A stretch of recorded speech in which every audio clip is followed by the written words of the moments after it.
ബാലരാമ, എന്തോ വാഹനം ഏതോ വന്നിട്ടുണ്ട്. ഓ,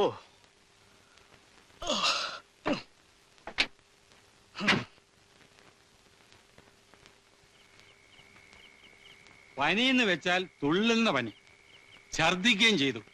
കുറെ ചോര എടുത്തുകൊണ്ട് പോയി പരിശോധനകൾ നടത്തിയിട്ടുണ്ട്. അതിന്റെ വിവരം എന്താണെന്ന് എനിക്ക് അറിഞ്ഞുകൂടാ. ഇപ്പൊ ഭേദമുണ്ടോ? ഭേദമെന്ന് പറഞ്ഞാ ഒന്ന് കുറഞ്ഞു, അത്ര തന്നെ. അല്ല, അമ്മാമ്മ ഇപ്പൊ ഒന്ന് കാണാൻ പറ്റുമോ? പകലേ പറ്റണില്ല, പിന്നല്ലേ ഈ പാതിരാത്രി. ആ കണക്കെഴുത്ത് പേന പഠിക്കൽ കാവലാ. കമ്പി കിട്ടിയപ്പോ ഞാൻ കരുതി വളരെ സീരിയസ് ആയിരിക്കുമെന്ന്. ഈ പനിയും ജലദോഷമൊക്കെ വരുമ്പോ എന്തിനാ എന്നെ നമ്മളെയൊക്കെ വെറുതെ ബുദ്ധിമുട്ടിക്കുന്നത്? അല്ല, ഇന്നത്തെ കാലത്ത് പനിയെന്നല്ല, ഒന്ന് തുമ്മുന്നത് പോലും പേടിക്കണം. എന്തെങ്കിലും സംഭവിച്ചു പോയാൽ നാളെ പരാതി പറയരുത്. മേനിവിടെ ഉണ്ടായിട്ടും ഞങ്ങളെ ഒന്ന് അറിയിച്ചില്ലല്ലോ എന്ന്. ഏടത്തിയും കുട്ടികളും എല്ലാരും ഇവിടെ ഇല്ലേ?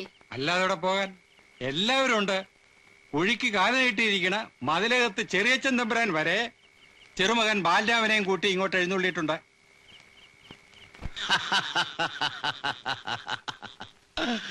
അപ്പോ മദ്രാസിൽ നിന്നും സുഭദ്രാവർമ്മയെത്തി. ഇനിയിപ്പോ ആരെങ്കിലും ഉണ്ടോ എത്താൻ? ജാനകിക്കൊരു മകനുണ്ടായിരുന്നല്ലോ, ബാംബേക്കാരൻ, ഒരു കറുമ്പൻ വർമ്മ. അവനെത്തിയോ? ഇല്ലാന്ന് തോന്നുന്നു. ഊട്ടുപുരയിൽ അങ്ങനെ ഒരാളെ കണ്ട ഓർമ്മയില്ല. ഏയ്, വരാണ്ടിരിക്കില്ല. മുത്തശ്ശ, ആ, അമ്മാവൻ തിരുമനസ് തട്ടിപ്പോകുന്നതിന് മുമ്പ് നമ്മുടെ കാര്യം ഒന്ന് പറയണ്ടേ? പറയണം. വരട്ടെ വരട്ടെ. ഒരു വാഹനം വന്ന ശബ്ദമല്ലയോ കേട്ടത്? അതെ, ഓട്ടോറിക്ഷയാണ്. അത് അയാളാവണമല്ലോ. ആര്? ജാനകിയുടെ മകൻ. നിന്നെ നോക്കി നോക്കി കണ്ണു കഴിച്ചു. ഉച്ചയ്ക്ക് വരുമെന്നല്ലേ പറഞ്ഞിരുന്നത്? കൊച്ചിയിൽ ഇറങ്ങേണ്ട വിമാനം അങ്ങ് തിരുവനന്തപുരത്തായിരുന്നു ഇറങ്ങിയത്. അവിടുന്ന് ഒരു ബസ് പിടിച്ച് വരിക. ട്രെയിനിന് വന്നാ മതിയായിരുന്നു. ഇതിപ്പോ കാശത്രയാ പോയത്? അത് പോട്ടെ, അമ്മാമ്മയ്ക്ക് എങ്ങനെ ഇരിക്കുന്നു? കുറവുണ്ടെന്നാ പറയണേ. സത്യാവസ്ഥ ആരോട് ചോദിച്ചാ മനസ്സിലാക്കുക? അമ്മയും അച്ഛനും അമ്മാമ്മയുടെ അടുത്ത് തന്നെ ഉണ്ടായിരുന്നല്ലോ. അതെങ്ങനെ? കേറി ഒന്ന് കാണാൻ സമ്മതിച്ചത് ഒരേ ഒരു പ്രാവശ്യ. അതെന്താ? ഏട്ടൻ തിരുമനസിന് പ്രായം ഏറും തോറും വാശിയും ശുണ്ഠിയും വർദ്ധിച്ചു വരിക. ഇപ്പൊ നമ്മോടൊന്നും ഒരു താല്പര്യവും ഇല്ല. മഹാരാജാവിനേക്കാളും പ്രൗഢി സെക്രട്ടറി രാമമേനോനാ. പിന്നെങ്ങനാ? ഏട്ടൻ എന്തെങ്കിലും സംഭവിക്കുന്നതിന് മുമ്പ് കുറച്ച് പണമോ ഭൂമിയോ എന്തെങ്കിലും കിട്ടിയാ നമ്മുടെ ഗുപ്തന് കൊള്ളാം. ഓരോരുത്തർക്കുള്ള മഹാ ഏട്ടൻ തിരുമനസുകൊണ്ട് എഴുതി വെച്ചിട്ടുണ്ടെന്ന് ആ കണക്കെഴുത്ത് വേനോ പറഞ്ഞല്ലോ. പക്ഷെ ഏട്ടന്റെ കാലശേഷം കിട്ടൂന്ന് മാത്രം, അല്ലാണ്ട് ആർക്കും കൊടുക്കാനാ? മക്കളോ ഇല്ല. വല്യമ്പ്രാട്ടിക്കാണെങ്കിൽ പണത്തിന്റെ സ്വത്തിന്റെ ഒരു കാര്യമില്ല. നമുക്ക് കഷ്ടിക്കുള്ള വഹ വെച്ചിട്ടുണ്ടാവും, അത് ഉറപ്പാ. എന്താ ഉറപ്പ്? ഉറപ്പുണ്ട്. മറ്റാർക്ക് കൊടുക്കുന്നതിലും അസാരം കൂടുതലേ നമുക്ക് വയ്ക്കൂ. എന്താച്ചാ ഏട്ടൻ തിരുമനസുകൊണ്ട് കലയെയും കലാകാരന്മാരെയും ബഹുമാനിക്കുന്ന ആളാ. പിന്നെ ഇവിടെ സംബന്ധം ചെയ്തൊരു ബ്രാഹ്മണൻ ഞാൻ ഒരാളേ ഉള്ളൂ. ഇപ്പോഴും നല്ല നേരാണെങ്കിൽ ഒരു പദം ആടിക്കാണിച്ചാൽ ഉടനെ തരും പാരിതോഷികം. ദാ ഈ മോതിരം ഓർമ്മയുണ്ടോ? എന്റെ രൗദ്രഭീമനെ അദ്ദേഹം മനസ്സറിഞ്ഞ് പ്രസാദിച്ചതാ. നിങ്ങളുടെ വിചാരമൊക്കെ മണ്ടത്തരാ. എന്റെ ഈശ്വര, ഇങ്ങനൊരു ബുദ്ധിയില്ലാത്ത നമ്പൂരിയാണല്ലോ എന്റെ ഏട്ടൻ കണ്ടുപിടിച്ചു തന്നത്. രാജവംശത്തിൽ ജനിച്ചെങ്കിലും ബുദ്ധിയില്ലാത്ത തനിക്ക. താനും തന്റെ സഹോദരിമാരും അവരുടെ ഭർത്താക്കന്മാരും ഇങ്ങനെ വട്ടം ചുറ്റുന്നത് എന്തിനാന്നേ ഏട്ടൻ തിരുമനസിന് നന്നായിട്ട് അറിയാം. സ്വത്തിനും പണത്തിനും ഒന്നും അതിമോഹമില്ലാണ്ട് ഒതുങ്ങി നിന്നാൽ നമ്മളോട് ഇഷ്ടമുണ്ടാവും ഏട്ടന്. പിന്നെ ഒരു കലാകാരൻ എന്നുള്ള ബഹുമാനവും. മനസ്സറിഞ്ഞ് എന്തെങ്കിലും തരുന്നത് നമുക്ക് തന്നെയായിരിക്കും, ഉറപ്പാ.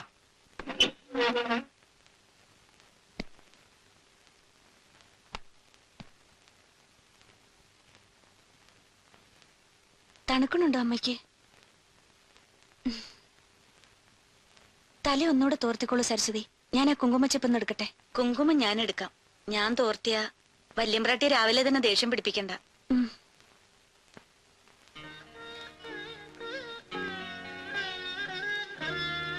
മതി, ഉണ്ണി വരാറായി. വരുമ്പോ മട്ടുപ്പാവി കാത്തു നിന്നില്ലെങ്കിൽ അത് മതി മോഹം കറുപ്പിക്കാൻ. കുട്ടി കണ്ടിട്ടില്ലല്ലോ ഉണ്ണിയെ? ഇല്ല.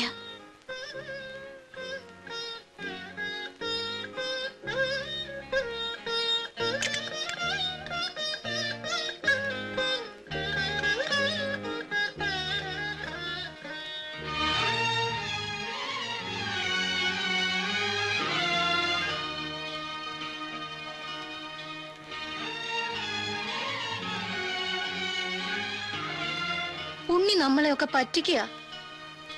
വികൃതി തരാമന്റെ കൂടപ്പിറപ്പാ. എത്ര നാളായി ഞാനിങ്ങനെ കാത്തിരിക്കാൻ തുടങ്ങിയിട്ട്.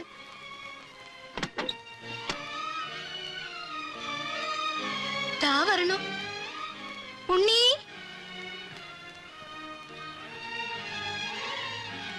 മോർണിംഗ്. അത് ഗുപ്തൻ തമ്പുരാനാ. ഏ മാധു തമ്പുരാട്ടിയുടെ മകൻ ഗുപ്തൻ തമ്പുരാൻ.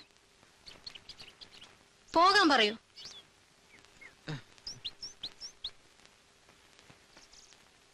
ഉണ്ണി ഇന്നും വരില്ല അല്ലേ? ഒരിക്കൽ ഒരിക്കൽ വരും.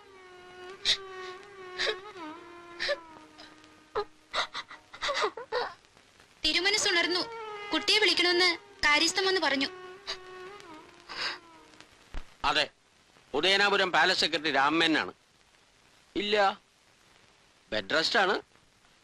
ഇല്ല, അതെ, സോറി, ബുദ്ധിമുട്ടാണ്. ഞാൻ പറഞ്ഞോളാം. വലഞ്ഞല്ലോ. അല്ല മെന്നെ, ഞങ്ങളൊക്കെ ബന്ധുക്കളല്ലേ, ഞങ്ങളോടൊക്കെ എന്താ എത്ര വലിയ ശത്രുത? ഒന്നുമില്ല, എന്നോട് വിരോധം തോന്നിയിട്ട് ഒരു കാര്യമില്ല. അവിടെ നിന്ന് കൽപ്പിക്കുന്നതേ എനിക്ക് അനുസരിക്കാൻ നിവൃത്തിയുള്ളൂ. ആരെയും മുകളിലേക്ക് കയറ്റി വിടണ്ടെന്നാണ് അവിടുത്തെ ഓർഡർ. ഇന്നലെ കളക്ടർ ഒന്ന് കണ്ടിട്ട് പോയി. സ്വന്തം സഹോദരിമാർക്കും അനന്തരവന്മാർക്കും ഒന്നും മുഖം കാണിക്കാൻ അനുവാദം ഇല്ല. ഇതിന് മാത്രം എന്ത് തെറ്റാ ഞങ്ങൾ ചെയ്തത്? ഏട്ടത്തി പിന്നെ ഇവിടെ താമസിക്കുന്നതാ. സുഖമില്ലാന്ന് കമ്പി കിട്ടിയപ്പോ ഉടുത്ത സാരിയോടെ ഇറങ്ങി പോന്നതാ. അതും കാറില്. മദ്രാസിന്ന് ഇവിടെ വരെ വരാൻ എത്ര റുപ്യ കാർ വാടകന്ന് അറിയോ മേന്നെ? എത്ര ആയാലും വൗച്ചർ തരാമെങ്കിൽ കണക്കി കൊള്ളിച്ച് ആ പണം അങ്ങോട്ട് മേടിച്ചു തരാം, പോരെ? അത്ര പിച്ചകളൊന്നുമല്ല ഞങ്ങള്. ഏട്ടൻ തിരുമനസിന്റെ സ്വത്ത് കണ്ട് മോഹിച്ചല്ലേ ഞങ്ങൾ ഓടി വന്നത്. അങ്ങനെ ആയിരുന്നെങ്കിൽ ഞങ്ങൾ ഈ കൊട്ടാരത്തിൽ തന്നെ താമസിക്കുമായിരുന്നു. ഭാഗം കിട്ടിയൊക്കെ വിറ്റ് നിന്ന് മറ്റു പലരും വന്ന് കൂടിയിട്ടുണ്ടല്ലോ. അവരോട് സംസാരിക്കുന്ന പോലെ ഞങ്ങളോട് സംസാരിക്കരുത്. അങ്ങനെ വന്നുകൂടിയതൊന്നും അല്ല. കേശവ പിള്ള അത് പറയരുത്. ഏട്ടൻ തിരുമനസ് കൊണ്ട് വിളിച്ചു വരുത്തി താമസിപ്പിച്ചിട്ടുള്ളതാ. ഏട്ടനെ കുറിച്ച് ആലോചിക്കാനും വിഷമിക്കാനും ഞങ്ങൾ മാത്രമേ ഉള്ളൂ. നിങ്ങളൊക്കെ അന്യനാട്ടിൽ സുഖിച്ച് ജീവിക്കുന്നവരല്ലേ. ഇനി നിങ്ങൾ ആരും കഷ്ടപ്പെടണമെന്നില്ല. ഞാൻ നോക്കിയോളാം എന്റെ ഏട്ടന്റെ കാര്യം. ദേ, ഞാൻ ഇനി തിരിച്ച് മദ്രാസിക്കില്ല കേട്ടോ. ഇത് ഞാൻ പണ്ടേ പറയാറുള്ളതാ. നമ്മളിവിടെ ഇല്ലെങ്കിൽ അമ്മാമ്മയുടെ കാര്യങ്ങൾ നോക്കാനും അന്വേഷിക്കാനും ആരും ഉണ്ടാവില്ല. അതുകൊണ്ട് ഞാനും ഈ കൊട്ടാരം വിട്ട് എങ്ങോട്ടും പോണില്ല. അപ്പൊ നിന്റെ പഠിപ്പൊക്കെ പിന്നെ അമ്മാവൻ തിരുമനസിൽ കഴിഞ്ഞാൽ മറ്റെന്തോ ഉള്ളൂ. സുഖമില്ലാന്ന് കേട്ടപ്പോ ഞാൻ ആകെ അങ്ങ് നടുങ്ങിപ്പോയി. എന്നെ ഇച്ചിരി ഉള്ളി ഉണ്ടെങ്കിൽ കണ്ണിലോട്ടൊന്ന് ഞടിക്കോട്ടെ. അയാളൊന്ന് ഭംഗിയായിട്ട് കരഞ്ഞോട്ടെ. പരിഹസിക്കൊന്നും വേണ്ട കേട്ടോ. ഏട്ടന്റെ കാലം കഴിഞ്ഞ അടുത്ത ഹൈന് ശിവനാ. അത് മുന്നിൽ കണ്ട ഏട്ടൻ തന്നെ ഇവന് രാജരാജവർമ്മ എന്ന് പേരിട്ടിരിക്കണേ. ഉദയവർമ്മയ്ക്ക് ശേഷം ആരാ ഹൈനസ്? സുഭദ്രയുടെ മകനോ? അനന്തരവന്മാരിൽ മൂത്തയാള് ഞാനാ. അത് മാത്രമല്ല, ശൂദ്രന്മാരായിട്ടുള്ള വേളിയിൽ ഉണ്ടായതല്ല അവൻ. അവന്റെ അച്ഛൻ ആറ്റിങ്ങൽ കൊട്ടാരത്തിൽ അസൽ വർമ്മയാ. എന്റെ ഭർത്താവ് ശൂദ്രനാണെങ്കിലും നല്ല പഠിപ്പും അന്തസ്സും ഉള്ളവനാ. അല്ലാണ്ട് ഏട്ടത്തിയുടെ ഭർത്താവിനെ പോലെ ഗതിയില്ലാത്തവനൊന്നും അല്ല. ഒന്ന് നിർത്തണുണ്ടോ? വെറുതെ അല്ല അദ്ദേഹം ഒന്ന് കാണാൻ പോലും സമ്മതിക്കാത്തത്. ദേ, ഇനിയും കലഹിക്കാനാണ് ഭാവമെങ്കിൽ ഞാൻ ഇപ്പൊ ചെന്ന് തിരുമനസിനോട് പറയും. പിന്നെ ഒരെണ്ണത്തിന് ഈ കൊട്ടാരത്തിന്റെ മതിൽക്കകത്തേക്ക് ഇങ്ങോട്ട് കയറ്റില്ല, ഞാൻ പറഞ്ഞേക്കാം. കുട്ടി ഇതെവിടെ ആയിരുന്നു? അമ്മയുടെ അടുത്തായിരുന്നു. കുറെ നേരമായി തിരുമനസ് അന്വേഷിക്കാൻ തുടങ്ങിട്ട്. അങ്ങോട്ട് ചെല്ലൂ. കണ്ട ശൂദ്രച്ചികൾക്ക് എന്തിനും അവകാശമുണ്ട്. മഹാരാജാവിനെ അച്ഛാന്ന് വിളിക്കുന്നു, മഹാറാണി അമ്മയെന്ന് വിളിക്കുന്നു. ഒരേ രക്തത്തിൽ പിറന്ന നമ്മള് പുറത്ത്, അന്യര്. പുറത്ത് എന്ന് പറഞ്ഞല്ലോ. എന്നേക്കായിട്ട് പുറത്താകാൻ വലിയ താമസമില്ല. എല്ലാരും മനസ്സിലായിക്കൊള്ളീൻ. ശംഭോ മഹാദേവ.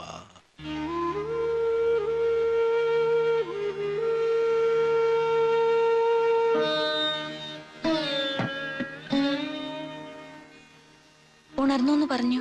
ഉണർന്നു, വീണ്ടും ഒന്ന് മയങ്ങി. മരുന്ന് കൊടുത്തില്ലേ? ഇല്ല, മയങ്ങിയതുകൊണ്ട് പിന്നെ വിളിച്ചില്ല. കുട്ടി വന്നിട്ട് ഉണർത്താം എന്ന് കരുതി. അച്ഛാ, അച്ഛാ.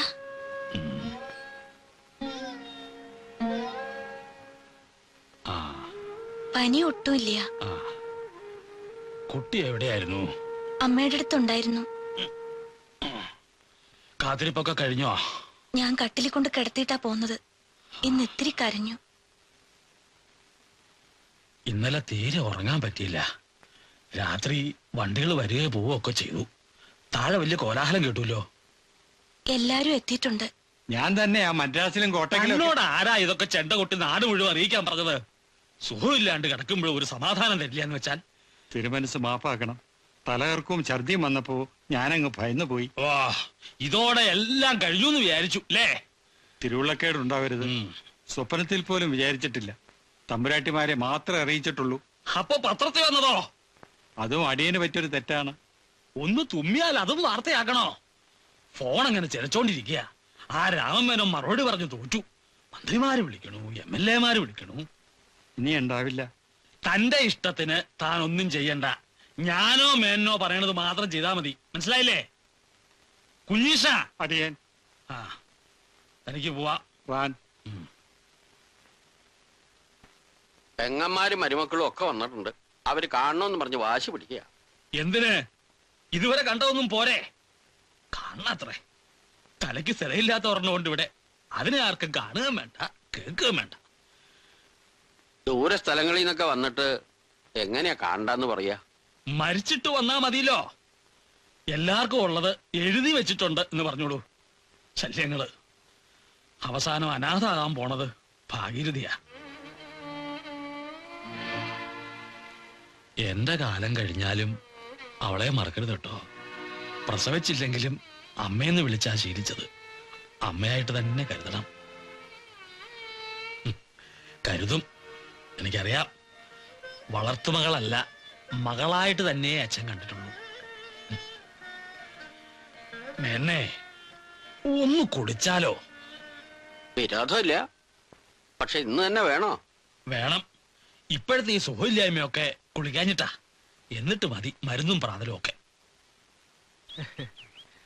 നളചരിതത്തിൽ കലാമണ്ഡലം പപ്പുക്കുട്ടി ആശാന്റെ ദമയന്തി പൂരിക്കണ പോലെ തന്നെ. ചോന്നൂല മുഖം. എന്തിനാ എന്നെ ഇങ്ങനെ ഉപദ്രവിക്കുന്നത്? ഉപദ്രവിക്ക്. രാധ എന്താ ഇങ്ങനെ പറയണേ? ഇട്ടം കൊണ്ടല്ലേ വരണേ? എന്നെ ഇഷ്ടപ്പെടണ്ട. ഒന്ന് പോകൂ. മാധുത്തമ്പുരാട്ടി കണ്ട ചീത്ത മുഴുവൻ ഞാൻ കേൾക്കണം. രാധ എന്ന അമൂല്യ പുഷ്പത്തിന് ചുറ്റും പ്രണയപരവശനായി പറക്കുന്ന വണ്ടാണ് ഞാൻ. ഒരു ഭൃംഗം. ആ ഭൃംഗം. ഹലോ മിസ്റ്റർ ഭൃംഗം, പാഞ്ചാലി പരിണയമോ നളദമയന്തിയോ? ഏത് കഥയാണ് ആടുന്നത്?